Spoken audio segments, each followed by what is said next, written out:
नमस्कार, city post में आपका स्वागत है। मैं हूं श्रीकांत प्रत्युष। आपको पता है कि चुनाव आयोग चुनाव की तैयारी में जुटा हुआ है। चुनाव का गाइडलाइन भी सामने आ गया है। डीएम से एसपी से लगातार चुनाव आयोग की मीटिंग चल रही है और माना जा रहा है कि 2 या 3 फेज में बिहार का चुनाव हो सकता है।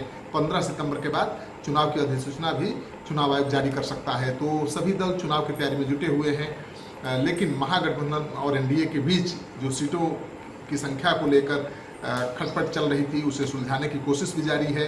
एनडीए में तो फार्मूला बनकर तैयार है।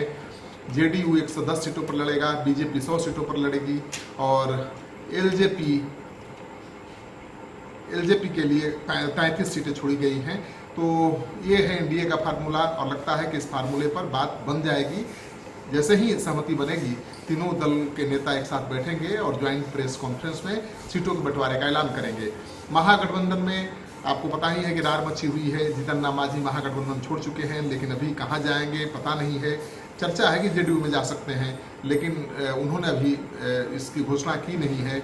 महागठबंधन के नेता मुकेश सहनी अभी भी उम्मीद लगाए हुए हैं कि मांझी महागठबंधन के साथ आ सकते हैं, लेकिन मानकर चलिए कि महागठबंधन के साथ मांझी नहीं जाएंगे, एनडीए के साथ ही जाएंगे।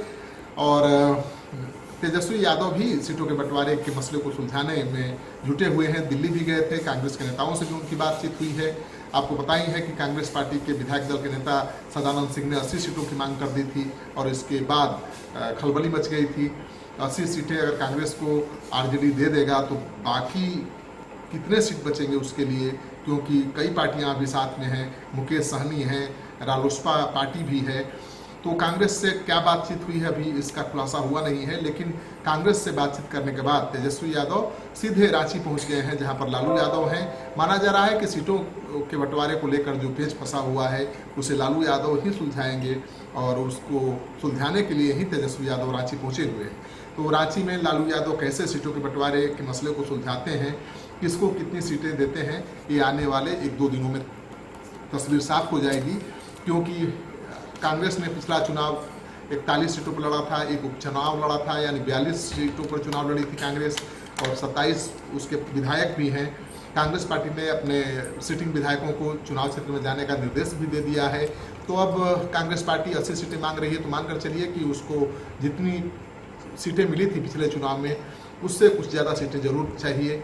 और सन ऑफ मलाह मुकेश सहनी तो 30 से ज़्यादा सीटों पर दावा कर रहे हैं और उनका कहना है कि उनकी बातचीत हो चुकी है, डिप्टी सीएम बनाने का भी आश्वासन मिल चुका है। आरएलएसपी के साथ कोई बातचीत अभी नहीं हुई है और माना जा रहा है कि आरएलएसपी नेता उपेंद्र कुशवाहा कांग्रेस के संपर्क में है। कांग्रेस पार्टी आरएलएसपी को साथ लेकर चलेगी और मानकर चलिए कि कम से कम 80 सीटों की मांग करेगी। तो अगर 80 सीटें तेजस्वी यादव कांग्रेस और आरएलएसपी के लिए छोड़ देते हैं तो उनके पास बहुत कम सीटें बचेंगी, जबकि उनकी योजना 160 सीटों पर लड़ने की है। तो 2 दिन और इंतजार करिए, तस्वीर साफ हो जाएगी। लेकिन सूत्रों के हवाले से जो खबर आ रही है कि आरजेडी कम से कम 150 सीटों पर चुनाव लड़ेगा और बाकी सीटें सहयोगी दलों के लिए छोड़ेगा। इस वीडियो को ज़्यादा से ज़्यादा लोगों के साथ शेयर करिए। अगर आपने अब तक हमारा चैनल सब्सक्राइब नहीं किया है तो जरूर कर लीजिए। आपका सहयोग समर्थन सिटी पोस्ट की टीम के लिए बहुत अहमियत रखता है।